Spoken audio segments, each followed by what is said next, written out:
금주 월요일, 화요일 이틀간 우리 노예를 잘 마쳤습니다. 보시는 사진들 보면 이제 많은 목사님들과 장로님들이 이렇게 오셔서 여러 가지 이제 회의도 하고 모임들을 했습니다. 남교회가 이제 수고를 많이 해줬다고 많은 분들이 감사의 인사를 했습니다. 우리 강도사님 이렇게 목사님 되셔서 이제 안수도 했고 이제 권사님들, 집사님들 오셔서 이렇게 수고를 많이 해주셨습니다. 여러 수고하신 분들에게 또 감사를 다시 한번 드립니다. 올해는 이 코로나 때문에 오랜만에 만난 그런 친구들이 이제 목사님들이 많았습니다. 저보고는 대부분이 더 젊어졌다 뭐 이렇게 인사를 했습니다. 옛날에는 진짜인 줄 알았습니다.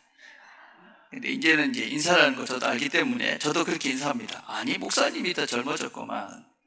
그렇게 서로 위로하고 격려하지만은 속으로는 놀랍니다. 아니 저렇게 늙었나, 이렇게 세월이 지나가는구나, 뭐 이렇게 이제 저희들이 깜짝깜짝 놀라죠. 매일 나는 보니까 나는 변한 걸 잘 모릅니다. 근데 다른 사람 보니까 세월이 이렇게 지나가고 있구나 하는 것을 우리가 깨닫게 되죠. 가만히 생각해 보면 우리 실제로 우리 모두는 이렇게 가는 길이 거진 다 똑같은 것 같습니다. 세월이 흐르면 나이가 들면 뭐 흰머리가 나고 또 뭐 머리가 빠지기도 하고 배도 나오고 주름도 생기고 뭐 힘도 빠지고 속도는 느려지고 정말 약간의 차이가 있을 뿐이지 그 길을 우리 모두는 이렇게 가고 있는 것이지요. 그런데 우리 그리스도인들에게는 이제 또 다른 길이 있죠. 그러므로 우리가 낙심하지 아니하노니. 나이가 들면서 낙심하는 사람들이 있죠. 내가 이렇게 나이가 드는구나. 그런데 우리의 겉사람은 그렇게 낡아지기 때문에 막 낙심을 합니다. 우리의 겉사람은 낡아지나 우리의 속사람은 날로 새로워지도다. 우리가 가는 길들은 그냥 나이 들어서 그냥 몸이 이렇게 낡아져가는 그런 여정을 가는 것이 아니라 우리는 속사람, 우리 속사람들이 새로워져 가는 것이지요. 그런 것을 우리는 구원을 이루어 간다 이렇게 표현을 하는 것입니다. 우리의 속사람, 시간이 우리에게 주어졌기 때문에 우리는 더 나이가 들어가는 것이 아니라 주어진 시간들 속에서 우리는 우리의 존재, 우리 속사람이 늘 새로워져 간다. 하나님께서는 우리가 그 과정을 걸어갈 수 있도록 마음도 주시고 또 힘도 주시고 함께 해주신다. 우리가 몇 주 전에 나눈 말씀입니다. 구원, 부활, 새 사람이 되는 것, 또 속사람이 새로워지는 것, 다 똑같은 말입니다. 이게 다 우리가 하나님의 사람으로 새로워져 가는 그런 여정 가운데 있는 구원이다 이렇게 이야기할 수가 있습니다. 로안 윌리엄스라는 분은 이렇게 얘기했습니다. 구원이 무엇이냐? 구원은 하나님과의 화해, 회복, 새로운 삶으로의 초대다. 하나님과 화해가 되는 것입니다. 새로운 관계, 새로운 길이 시작이 되는 것이죠. 하늘길, 이렇게 열린 겁니다. 인간의 영적인 회복입니다. 새로운 존재. 그동안에는 육적으로 여기서만 살았던 그런 육체의 몸이었는데 이제 우리가 예수를 알고 하나님의 길이 열리면서 영적인 존재가 된다. 영원한 존재가 된다. 그걸 깨닫게 되는 거죠. 그러다 보니까 새로운 삶을 사는 것입니다. 새로운 관계와 새로운 길을 우리가 가고 있는 것이죠. 그러니까 당연히 우리는 새로운 삶입니다. 이 모든 것들이 구원이다. 그리고 우리는 그 구원을 이루어가는 과정 속에 있기 때문에 겉사람, 우리 육체는 머리도 빠지고 배도 나오고 몸이 느려지고 늙어져 가지만 우리의 속사람을 보며 하나님께 더 가까이 가고 있는 나를 보며 그래 내가 하나님께 가는구나. 그러면서 우리가 그날을 기대하면서 이 걸음을 걸어가는 것입니다. 그래서 그 구원을 이루어가야 되는데 어떻게 이루어가느냐? 모든 일을 원망과 시비가 없이 하라 이렇게 먼저 말씀합니다. 원망하지 마라, 시비하지 마라. 원망하는 것은 과거에 매여 있는 나입니다. 과거 때문에 우리가 지금과 미래를 포기하는 어리석은 삶을 살지 마라. 시비, 서로 다투는 거죠. 싸우는 것입니다. 다른 사람 신경 쓸 시간이 어디 있냐 그렇게 말씀하시는 거죠.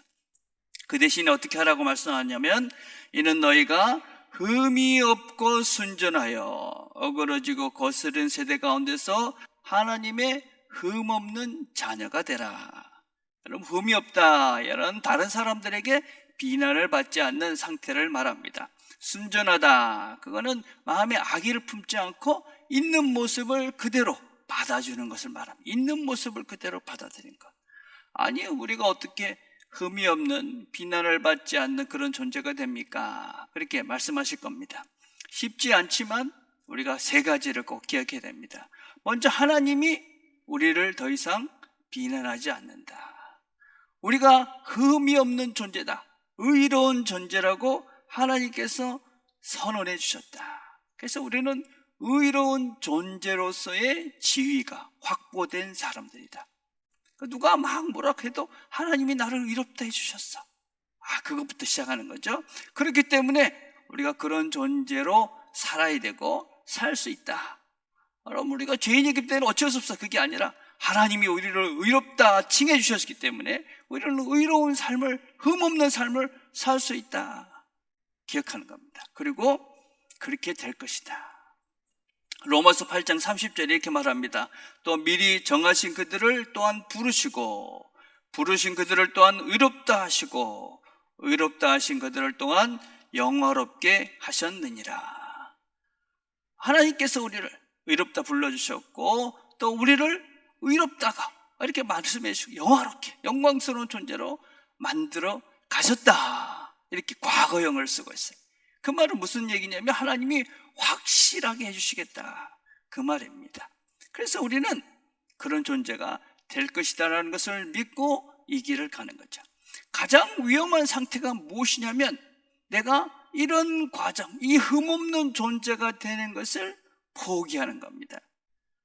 내가 지난주에 하나님께 이런 회개 기도를 했는데 오늘도 또 그런 죄를 짓는구나. 회개하고 회개해도 그냥 별하는 것이 없는 것 같다. 죄 짓는 게 일상이야. 내가 어떻게 하나님의 은혜를 누리겠나. 여러분, 그게 우리입니다.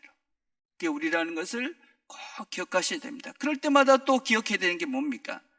그런 나를 위해서 주님께서 죽으셨다. 그분이 이 죄를 대신 치르셨다. 그래서 그때마다 다시 감사합니다. 용기를 내서, 힘을 내서 다시 한번 시작하는 겁니다. 그래서 하나님과 그런 관계들 속에서 하나님이 다시 한번 힘을 주시는 그 힘을 가지고 하나님 말씀에 순종하면서 지속적으로 순종의 삶을 살려고, 포기하지 않고 그 길을 가려고 애쓰는 것입니다. 그 마음을 하나님이 아시는 거죠. 사단은 끊임없이 우리한테 유혹하죠. 넌 안 돼. 또 짓고 그게 뭐야. 그렇지만 하나님은 다시 한번 우리에게 괜찮다, 다시 시작해라, 그렇게 말씀하는 거죠. 여러분, 주일마다 와서 우리가 회개 기도하는 건 중요한 겁니다. 매주 하는 것 같지만 우리가 매주마다 다시 한번 하나님 말씀으로 너희 죄가 씻겨졌다, 걱정하지 마라, 그 말씀을 듣고 그렇습니다, 새로 시작하겠습니다, 그 용기를 가지고 시작을 하는 거죠. 순전하다, 순전하다는 말은 악의가 없다는 말입니다. 다른 사람들을 비난하고 정죄하는 것을 멈추고, 그 사람들을 판단하는 것을 멈추고, 그 있는 그대로를 그대로 받아주는 것을 말합니다. 아주 어려운 것이죠, 여러분. 그죠? 저 사람이 이런 나쁜 사람이고 이런 나쁜 마음이 있고 이렇게 부족한데 그걸 그대로 받아주는 그 마음, 그게 이제 순전한 마음입니다. 어렵습니다. 그죠? 판단하지 않고 비난하지 않고. 심리학 용어 중에 어떤 말이 있냐면 타인 비하 행동이라는 말이 있습니다. 다른 사람들을 쉽게 판단하고 비난하는 것을 말합니다. 미숙할수록 사실은 더 쉽게 다른 사람들을 비난합니다. 왜냐하면 우리 모두는 본능적 자기 방어 기제가 있습니다. 본능적으로 우리는 우리 자신들을 보호하고 싶습니다. 그래서 문제가 딱 생기면 우리 자신들을 보호하기 위해서 그 잘못을 남의 핑계로 전가합니다. 그래서 우리는 어떤 책임, 문제가 생겼을 때 그것이 내 것인가, 내 잘못인가를 먼저 보는 훈련들을 하지 않으면 우리는 끊임없이 그 책임을 다른 사람들에게 전가할 수밖에 없고 다른 사람들을 비난할 수밖에 없습니다. 이게 우리의 본능적인 미숙한 모습입니다. 그래서 미숙할수록, 이런 훈련이 안 된 사람일수록 다른 사람들에게 쉽게 비난합니다. 본능적 자기 방어다, 이렇게 얘기합니다. 두 번째는 자기 투사라는 것이 있습니다. 우리가 비난하는 사람들의 심리 가운데는 내가 가지고 싶은 것을 저 사람이 가지고 있으면 질투하고 시기하면서 비난합니다. 뭐 그렇게 비싼 거를 하고 다녀, 뭐 그렇게 큰 집에 살아, 뭐 그렇게 좋은 걸 해, 이러면서 이제 그 사람들을 비난하는데, 사실은 그 마음속에는 나도 갖고 싶어, 내가 하고 싶은데, 그런 심리가 있는 것이죠. 그래서 비난하죠. 어떤 때는 내 감정이 안 좋으면, 기분이 나쁘면 그 기분 나쁜 거를 다른 사람을 비난함으로써 풀어버리죠. 이게 이제 자기 투사라는 것입니다. 세 번째는 인지적 편향이라는 것이 있습니다. 이게 무슨 말이냐면, 어릴 때부터 이렇게 비난을 많이 받고 자란 그런 사람, 또 어떤 그런 비난과 지적의 문화 속에 있는 사람들일수록 더 쉽게 남을 비난합니다. 그래서 가정에서 여러분 자녀들에게 비난하고 지적하고 멈추셔야 됩니다. 그런 자녀들은 그렇게 잘할 수밖에 없습니다. 비난은, 이거는 아주 부정적인 면이 많습니다. 크게 세 가지만 얘기하면, 무엇보다도 관계가 악화됩니다. 여러분들 만날 때마다 뭐 잘못했다고 지적하는 사람하고 같이 있고 싶지 않죠. 늘 같이 사는 사람이 맨날 지적하면 지옥이죠. 비난하면 서로에게 부담스러운 사람이 되는 거죠. 다 멀리하고 싶죠. 좋은 관계를 맺어갈 수가 없습니다. 두 번째는 문제 해결이 안 됩니다. 문제가 생겼는데 서로가 네 잘못이야, 네 잘못이야 이러면서 서로 싸우면 어떻게 될까요? 문제 외에 더 큰 문제가 생기는 것이죠. 복잡해지고 힘들어지고 싸움만 되는 것입니다. 세 번째는 남을 비난할수록 우리의 자존감은 낮아집니다. 비난하는 사람, 그건 책임을 다른 사람한테 전가하는 것입니다. 내가 져야 될 책임을 전가하니 내 스스로가 항상 낮은 자존감 속에 사는 것입니다. 내가 늘 부족하다는 것, 인식을 하던 무의식 속에든지 나는 책임을 질 수 없는 존재야, 이러면서 스스로가 자꾸만 이렇게 낮아져 가는 것이지. 그래서 이런 비난하는 사람들은 늘 부정적인 것들을 보니까 부정적인 사람이 됩니다. 주변에 있는 사람들을 비난하니까 주변에 있는 사람들도 다 힘듭니다. 그 마음을 닫고 더 답답해지는 좁은 그런 삶을 사는 것이죠. 그래서 성경은 뭐라고 얘기합니까? 마태복음 7장 1절에 이렇게 말하죠. 비판을 받지 아니하려거든 비판하지 말라. 너희가 비판하는 그 비판으로 너희가 비판을 받을 것이요 너희가 헤아리는 그 헤아림으로 너희가 헤아림을 받을 것이니라. 이 비판이라는 말은 판단하다, 비난하다, 그런 말입니다. 그래서 메시지라는 성경은 이렇게 번역을 하고 있습니다. 사람을 비난하거나 그들의 실수나 흠집을 굴려가면서 비난하지 마십시오. 만약 당신도 비슷한 대우를 받고 싶지 않다면 비난적인 태도는 되돌아와서 나에게 다가옵니다. 비난은 결국은 나한테 돌아온다. 어떻게 해야 됩니까? 7장 3절에 이렇게 말씀하시죠. 어찌하여 형제의 눈 속에 있는 티는 보고 내 눈 속에 있는 들보는 깨닫지 못하느냐. 우리 마음속에 누구를 비난하고 정죄하고 판단하는 마음이 들 때 어떻게 생각이 됩니까? 들보가 있구나. 들보. 그 들보가 뭡니까? 남을 정죄하고 비난하는 그 마음이 들보인 것입니다. 들보가 다른 것이 아니고 내가 아직까지 나를 볼 수 없는 나, 그게 가장 큰 들보죠. 그래서 남에게 뭔가 이렇게 책임을 전가하고 비난하고 정죄하는 그런 마음이 드실 때 내 속에 아직 들보가 있구나. 그 들보를 보시는 겁니다. 그래서 내 문제구나.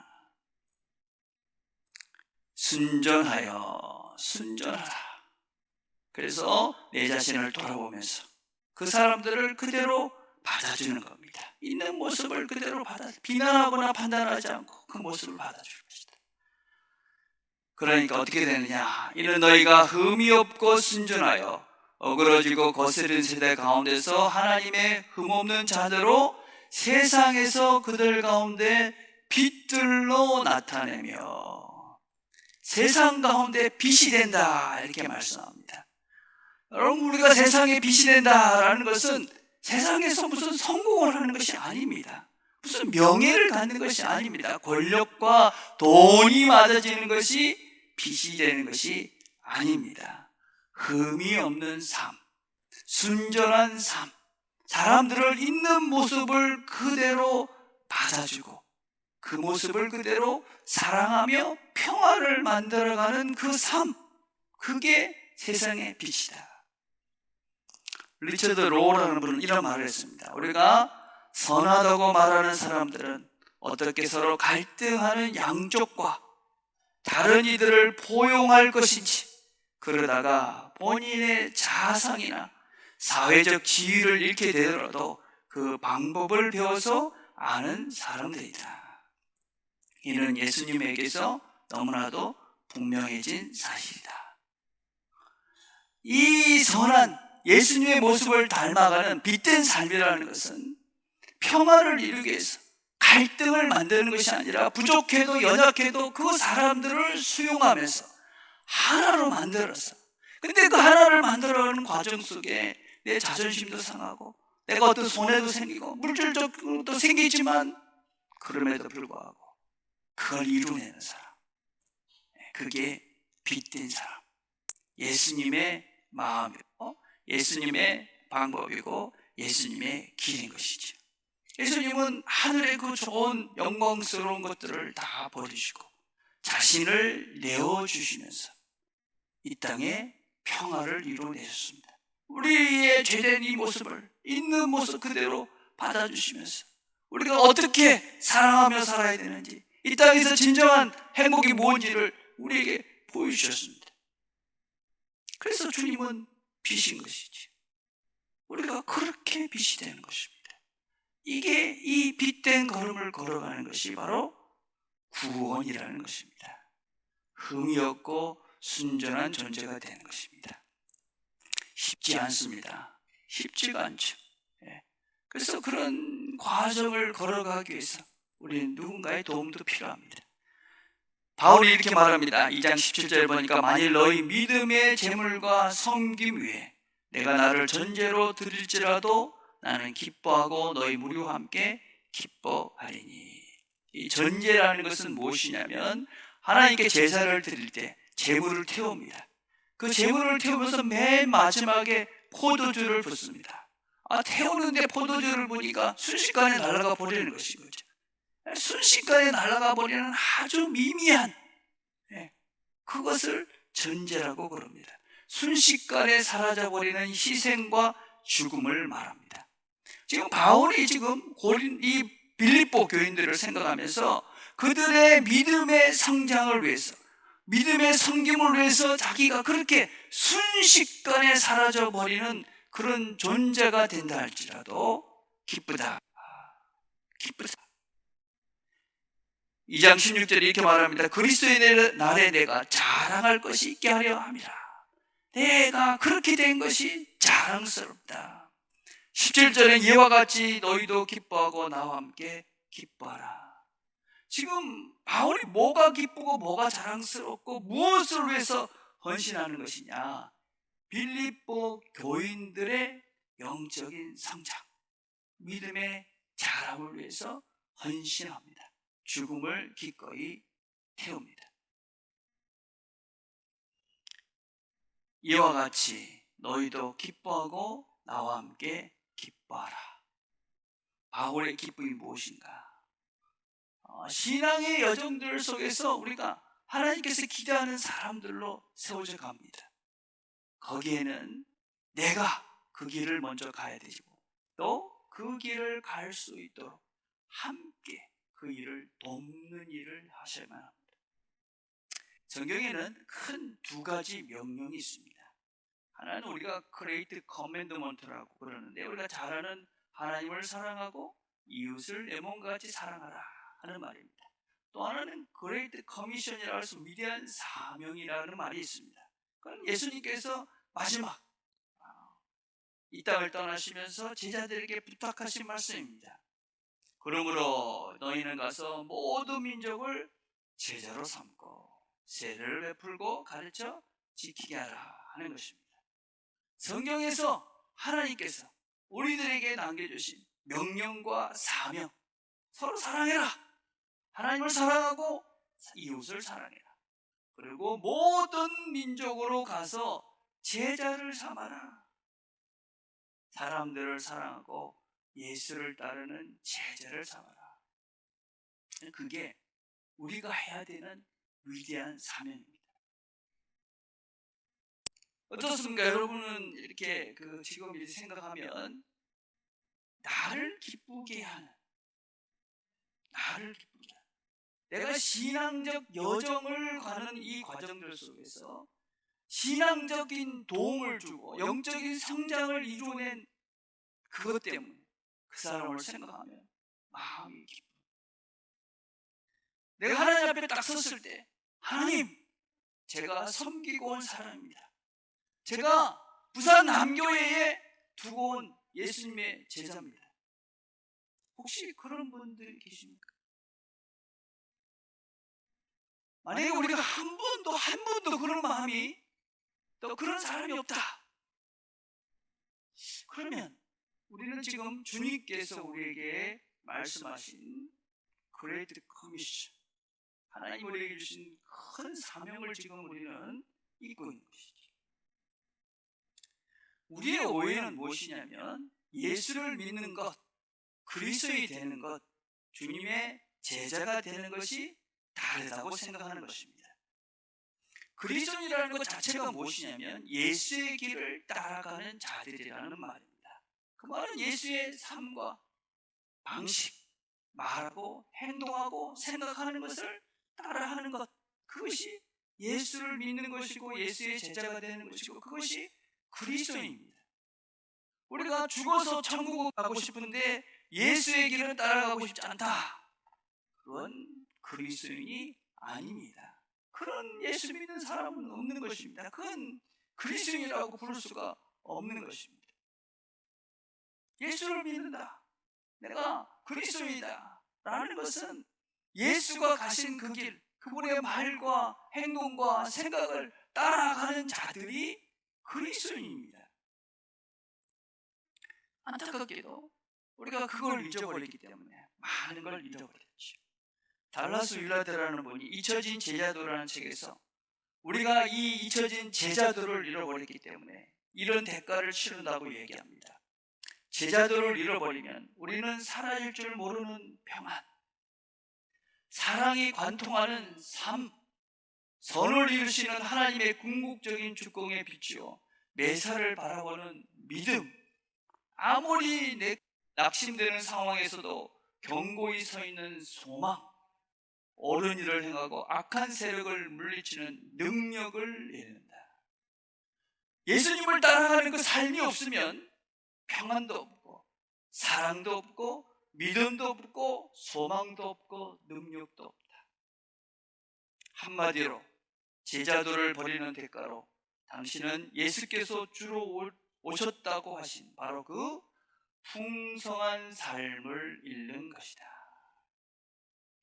우리가 예수를 따르고 그 길을 가면서 평안과 사랑과 믿음과 소망과 능력들을 경험하며 살아가는 것이 하나님께서 이 땅에 오셔서 우리에게 주기를 기대하는, 우리가 살기를 기대하시는 풍성한 삶인데 우리가 그 길을 안 따라가니, 그 길을 따라가지 않은 이런 모든 하나님께서 우리에게 주시는 이 삶을 누리지 못하고 있다, 그렇게 말씀합니다. 여러분, 예수를 왜 믿습니까? 왜 다른 사람들이 예수를 믿었으면 좋겠습니까? 여러분, 그것은 이 길이 평화이기 때문이죠. 이 길이 사랑이고 진리이며 또한 생명이기 때문에 그렇습니다. 이 길 속에 기쁨이 있기 때문에 그렇습니다. 그래서 우리는 이 길을 가면서 내가 이 길을 가니 평화가 있다, 이 길을 가니 기쁨이 있다, 이 길을 가니 소망이 있다, 이 길을 가니 능력이 있다, 이 길을 가니 너무나 좋다, 그러니 너도 같이 가자. 그래서 그 길을 같이 갈 수 있도록, 내가 그 길을 가면서 예수의 제자로 살면서 다른 사람들도 그 삶을 살도록 섬기고 봉사하고 희생하고 헌신하는 삶, 그게 제자의 삶이죠. 그게 성경이 말하는 진정한 사랑입니다. 쉽지가 않은 길이죠. 그래서 우리가 늘 순간순간마다 우리와 함께 하시는 성령님을 의지하는 겁니다. 하나님 도와주십시오. 그 길이 만만치가 않습니다. 그래서 그걸 의지할 때 그분이 힘을 주시죠. 순종할 때 우리가 하나님의 능력을 경험합니다. 넘어질 때가 있죠. 그때 다시 한번 또 하나님께서 힘을 주시죠. 그래서 우리가 동지들이 필요한 것이죠. 동지들. 만나 모임을 왜 하는 거냐? 넘어질 때가 있잖아요. 쓰러질 때가 있잖아요. 하나님이 멀리 계신 것 같잖아요. 그럴 때 옆에 있는 동지들이 아니다, 여기 있지 않느냐. 그러면서 우리가 함께 격려하면서 힘을 내면서 같이 가보자. 그렇게 뭘 우리가 남기는 것이냐? 사람을 남기는 겁니다. 사람. 가장 큰 하나님께서 기대하시는 우리의 섬김과 봉사를 통해서 사람이 남는 것이지. 대단한 것을 시작하지 마시고 오늘 들은 말씀부터 시작을 하는 겁니다. 비난과 비판을 멈추고 괜찮다, 그럴 수도 있다, 그것부터 시작하신 겁니다. 오늘부터 우리는 괜찮다, 그럴 수도 있다, 사람을 있는 그대로 받아주는 순전한 것부터 시작하는 겁니다. 내가 생각하니까, 내가 판단하니까 그게 아니고 하나님 말씀이 괜찮다 하라니 그대로 받아들이라 하니까 그 말씀에 순종해서, 여러분 가정에서부터 시작하십시오. 배우자나 자녀들이 어떤 실수와 잘못을 해도 괜찮다, 그럴 수도 있지, 그렇게 순종하는 마음, 그렇게 우리가 주님을 따라가는 것입니다. 빌립보서 2장 13절에 이렇게 말합니다. 하나님께서 여러분 가운데서 역사하셔서 하나님이 기뻐하시는 것을 위해 일하려는 의지도 갖게 하시고 그 일을 할 수 있는 능력도 주시고 계시기 때문입니다. 하나님께서 우리에게 주신 말씀, 마음, 이 마음을 간직하십시오. 하나님께서 주시는 능력을 믿고 순종하십시오. 거기에 기쁨이 시작될 것입니다. 평안을 얻게 될 것입니다. 사람을 남기게 될 것입니다. 사람. 이 한 주도 우리가 그 주님의 길을 따라가며 주께서 주시는 기쁨을 누리시는 한 주가 되시기를 주님의 이름으로 축복을 드립니다. 기도하겠습니다. 이 시간 우리가 함께 들은 말씀들을 기억하며 기도합시다. 하나님께서 우리에게 주신 말씀을 간직하고 이 한 주도 순종하며 이 길 걸어가게 해주십시오. 기도합시다. 특별히 만나 모임을 통해서 서로가 제자로 서로 섬겨가는, 그래서 우리가 함께 하나님의 제자로 새로워져가는 시간이 만나 모임이 되도록 하나님 도와주십시오. 함께 기도했으면 좋겠습니다. 기도하겠습니다.